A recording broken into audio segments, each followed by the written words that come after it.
England के पूर्व कप्तान माइकल अथर्टन ने अंतर्राष्ट्रीय क्रिकेट परिषद आईसीसी पर बड़ा आरोप लगाया है। उनका कहना है कि आईसीसी अपने टूर्नामेंटों में भारत और पाकिस्तान के बीच मैच सुनिश्चित करने के लिए ड्रॉ को सुव्यवस्थित तरीके से तय करती है ताकि आर्थिक लाभ अधिक से अधिक हो सके।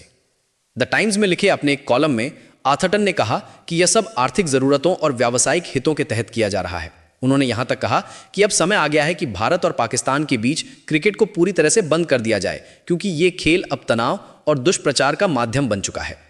अथर्टन ने अपने लेख में हाल ही में हुए एशिया कप विवाद का भी जिक्र किया। उन्होंने लिखा कि टूर्नामेंट के दौरान भारतीय खिलाड़ियों ने पाकिस्तानी खिलाड़ियों से हाथ मिलाने से इनकार कर दिया था और जब भारत ने खिताब जीता तो एसीसी प्रमुख और पाकिस्तान के मंत्री मोहसिन नकवी ट्रॉफी लेकर चले गए, क्योंकि भारतीय टीम ने उनसे ट्रॉफी लेने से मना कर दिया था। उन्होंने इस घटना को उदाहरण बनाते हुए कहा कि क्रिकेट अब कूटनीति नहीं बल्कि विवाद और विभाजन का जरिया बन गया है। अथर्टन ने खुलासा किया कि भारत और पाकिस्तान 2013 से लेकर अब तक हर आईसीसी टूर्नामेंट के ग्रुप चरण में एक दूसरे से भिड़ते रहे हैं। उन्होंने कहा कि इससे फर्क नहीं पड़ता कि फॉर्मेट राउंड रॉबिन रहा या ग्रुप स्टेज वाला, हर बार ड्रॉ ऐसे बनाए गए कि भारत पाकिस्तान का मैच जरूर हो। उन्होंने ये भी जोड़ा कि 3 50 ओवर विश्व कप, 5 T20 विश्व कप और 3 चैंपियंस ट्रॉफी में दोनों टीमें आमने सामने आई हैं, जो ये दिखाता है कि यह सब महज संयोग नहीं बल्कि एक सुनियोजित व्यवस्था है।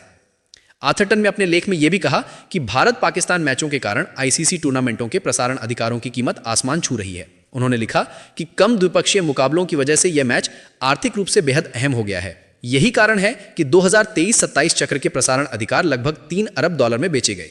उन्होंने कहा कि जब द्विपक्षीय सीरीज का आकर्षण घटता है तो आईसीसी टूर्नामेंटों की अहमियत बढ़ जाती है और इसमें भारत पाकिस्तान मैच विज्ञापन दाताओं और दर्शकों के लिए सबसे बड़ा आकर्षण बन जाते हैं। अथर्टन ने यह भी कहा कि अब समय आ गया है कि आईसीसी टूर्नामेंटों में भारत और पाकिस्तान के बीच कम से कम एक मैच तय करने की रणनीति खत्म की जाए। उन्होंने एशिया कप के उदाहरण में बताया कि उस टूर्नामेंट का ड्रॉ और शेड्यूल इस तरह बनाया गया था कि दोनों टीमें हर रविवार को भिड़ें, जिससे दर्शकों की संख्या और विज्ञापन राजस्व दोनों बढ़े। उन्होंने कहा कि किसी गंभीर खेल के लिए यह शर्म की बात है कि टूर्नामेंट की संरचना आर्थिक जरूरतों के हिसाब से तय की जाए। क्रिकेट को अगर कूटनीति का साधन कहा गया था तो अब यह तनाव और प्रचार का हथियार बन गया है। पहलगाम में हाल ही में हुए आतंकी हमले के बाद दोनों देशों के बीच तनाव फिर से चरम पर पहुंच गया है। पाकिस्तान समर्थित आतंकवादियों द्वारा 26 भारतीयों की हत्या के बाद भारत ने सैन्य कार्रवाई की थी। अथर्टन का कहना है कि ऐसे माहौल में क्रिकेट मुकाबले केवल उस तनाव का व्यावसायिक दोहन बनकर रह गए हैं। उन्होंने लिखा कि आईसीसी जानबूझकर दोनों देशों को एक ग्रुप में रखती है ताकि तनाव, दर्शक संख्या और राजस्व बढ़ाया जा सके।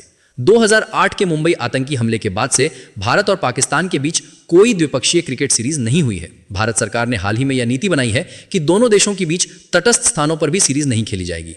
हालांकि ओलंपिक चार्टर के तहत बहुपक्षीय टूर्नामेंटों को छूट दी गई है। अथर्टन ने कहा कि अब क्रिकेट को राजनीति और व्यवसाय का औजार बना दिया गया है। उन्होंने लिखा कि एक समय था जब क्रिकेट दोनों देशों के बीच संवाद का जरिया था, लेकिन अब यह सन्नाटे में बदल गया है। अथर्टन ने आईसीसी से मांग की है कि अगले प्रसारण अधिकार चक्र के लिए मैचों का ड्रॉ पूरी तरह पारदर्शी तरीके से किया जाए। उन्होंने कहा कि अगर हर टूर्नामेंट में भारत और पाकिस्तान नहीं भिड़ते तो कोई बात नहीं, क्रिकेट को खेल बने रहने दीजिए, कारोबार नहीं।